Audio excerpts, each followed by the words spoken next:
Hello বন্ধুরা, অনেক দিন বাদে আবার একটা বেড়ানোর অনুভূতি আপনাদের সাথে শেয়ার করব। আমি সুকান্ত। আচ্ছা, যদি আপনাকে প্রশ্ন করি যে এমন একটা জায়গার নাম করুন তো যেখানে আপনার বারবার ফিরে যেতে ইচ্ছা করে, যেখানকার কুয়াশাগুলো আপনার স্বপ্নের মেঘ হয়ে আপনার নাগালের মধ্যেই ঘুরে ফিরে বেড়ায়, কখনো বৃষ্টি, কখনো বরফ, হাড় কাঁপানো ঠান্ডা, যেখানে রাস্তা দুধারে পাইনের সারি, নৈশব্দ বলে চলেছে অনবরত চুপ কথা, যেখানে জঙ্গল ভরে রয়েছে রডোডেনড্রন আর ম্যাগনোলিয়া, যেখানে বারবার ফিরে এসেও আপনি লাভ লোকসানের কথা ভাবেন না, কারণ এখানেই যে আপনি বারবার নিজেকে হারিয়ে আবার খুঁজে পান। বলতে পারবেন এমন একটা জায়গা? আজ আমি আপনাদের সামনে আমারই পছন্দের এরকম একটা জায়গার কথা বলব।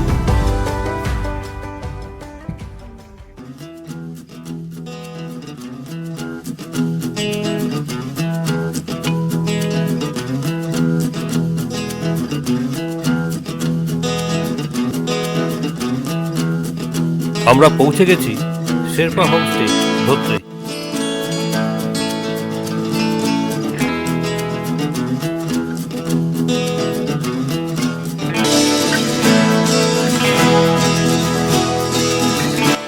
আমাদের লাগেজ রুমে পৌঁছানোর ব্যবস্থা করেই দুপুরের খাবারের খোঁজে হাজির হলাম হোমস্টের কিচেন লাগোয়া ডাইনিং রুমে। যেমন খিদে পেয়েছে তেমন ঠান্ডা, তেমনই পেলাম ধোঁয়া ওঠা গরম গরম ডিমের ঝোল আর ভাত। মনে পড়ে গেল ছোটবেলায় শোনা একটা কবিতার লাইন, হাপুস হুপুস শব্দ, চারিদিক নিঃশব্দ, পিঁপড়ে কাঁদিয়া যায় পাতে। চলুন চারদিকটা একটু ঘুরে দেখে আসি। হোমস্টে থেকে বেরিয়ে বাঁদিকে একটু গিয়ে চললাম ধোত্রে স্কুল গ্রাউন্ডের দিকে। বেশ লাগে জায়গাটা, এর আগেও এসেছি। বিশেষ করে পড়ন্ত সূর্যের আলোতে একদম মায়াবী লাগে যেন চারদিকটা। দার্জিলিং থেকে মাত্র 44 কিলোমিটার দূরের ছোট্ট সুন্দর এই ধোত্রে জায়গাটা বেসিক্যালি সান্দাকফু যাওয়ার সময় উচ্চতা সইয়ে নেওয়ার জন্য এক রাত্রি থাকা হয়। এখান থেকে পরবর্তী যাত্রা শুরু হয় সান্দাকফুর দিকে, সে গাড়িতে হোক বা টংলু হয়ে ট্রেকিং।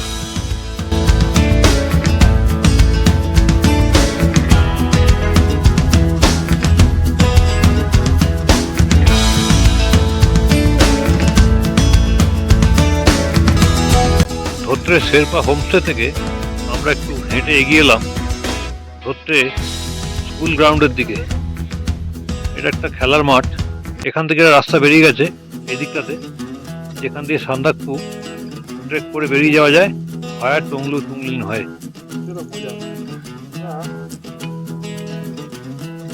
ধোত্রেতে যে কটা হোমস্টে আছে তাদের মধ্যে উল্লেখযোগ্য হলো Sherpa homestay, Padma homestay, Jambala homestay. এদের মধ্যে শেরপা হোমস্টের লোকেশন এবং ভিউ সবচেয়ে ভালো বলে আমার অন্তত মনে হলো।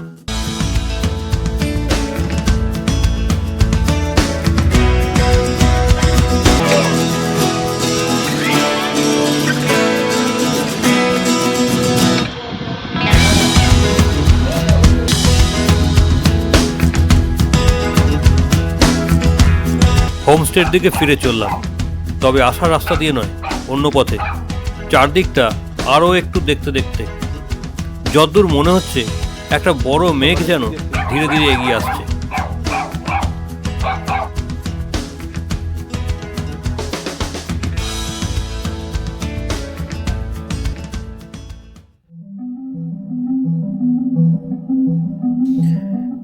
ফিরে এসে ব্যালকনি থেকে যে দৃশ্য দেখলাম তা এক কথায় অপূর্ব, অনবদ্য।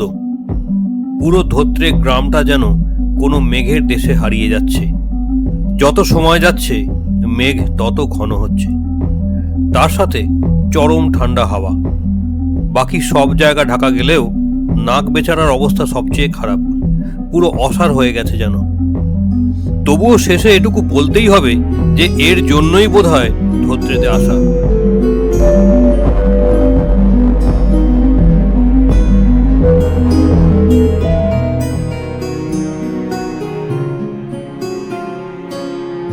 রাত্রি 9:30 বাজে। দাঁড়িয়ে আছি শেরপা হোমস্টের ব্যালকনিতে। ঠান্ডার চোটে কাঁপুনি লেগে যাচ্ছে আর কি।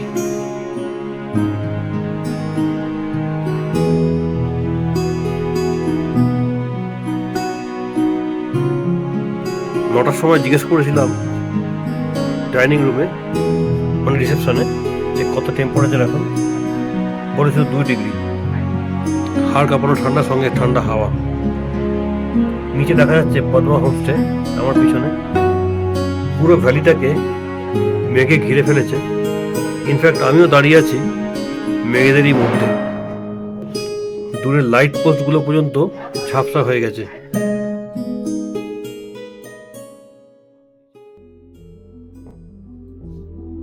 পরের দিন সকালে ভোর 5:30 নাগাদ ঘুমটা একটু ভাঙল।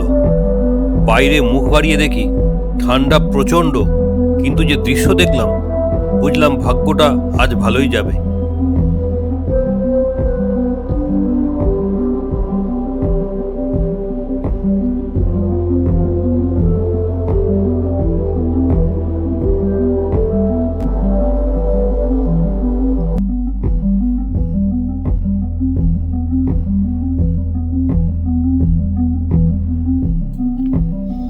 ধোত্রের উচ্চতা প্রায় 8,550 ফুট। এখান থেকে কাঞ্চনজঙ্ঘা পরিষ্কার দেখা যায় তো বটেই, তবে ওয়েদার পরিষ্কার থাকলে। সবুজে ঘেরা একটা ছোট্ট ভ্যালি, খেলনার মতো কয়েকটা ছোট ছোট বাড়ি, ব্যাকগ্রাউন্ডে কাঞ্চনজঙ্ঘা। একজন পাহাড় প্রেমিকের এটাই বুঝি ক্লাইম্যাক্স। অত্যন্ত সুন্দর দৃশ্য। এই জন্যই তো বারবার ঘুরে ফিরে ধোত্রে আসা। চারদিকটা দেখানোর চেষ্টা করছি বিভিন্ন অ্যাঙ্গেল থেকে।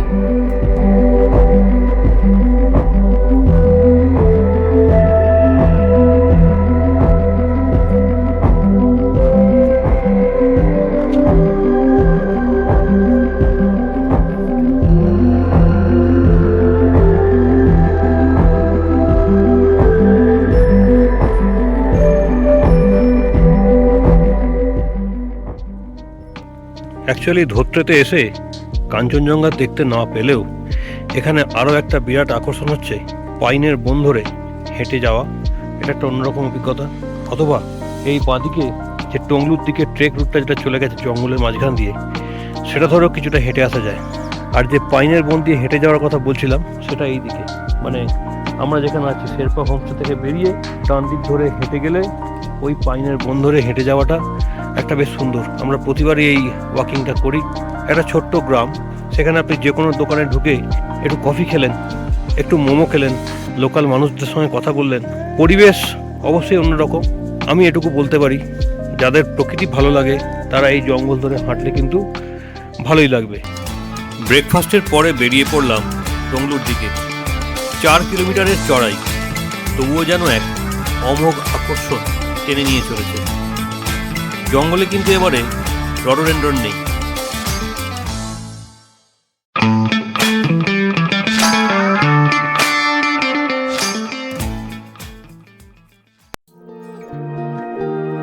টংলু পৌঁছানোর ঠিক 1 কিলোমিটার আগে এই সুন্দর একটা জায়গা, যেন পুরো অন্য এক দুনিয়া। একটা ছোট্ট ভ্যালি, সবুজ ঘাসে ঢাকা, শুকনো শুকনো কালো গাছের ডাল, নাগালের মধ্যে দিয়ে উড়ে যাচ্ছে মেঘ। যেন এখনই কোনো সিনেমার ড্রিম সিকোয়েন্স শ্যুট হবে।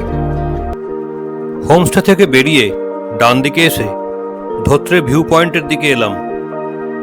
দেখুন এখান থেকে পুরো ধোত্রে গ্রামটা কি সুন্দর দেখতে লাগছে।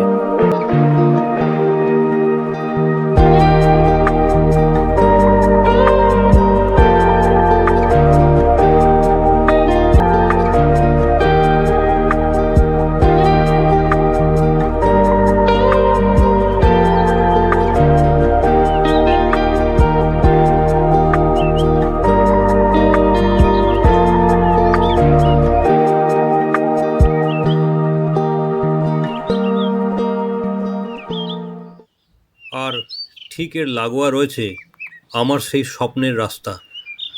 দুদিকে সারি দিয়ে পাইন গাছ, একটা ছায়া ছায়া নিস্তব্ধ পরিবেশ, মাঝে মাঝে নাম না জানা পাখিদের ডাক। সারা বছর তো এই রাস্তার স্বপ্নই আমাকে বাঁচিয়ে রাখে। শুধু ভাবতে থাকি আবার কবে হেঁটে যাব এই পথ ধরে। আমি সান্দাকফু গেছি একবার, অথচ এই ধোত্রে এসেছি এই নিয়ে 3 বার। সহযাত্রী বন্ধুরা আমাকে বলেছে এ তোর নেহাতি বাড়াবাড়ি।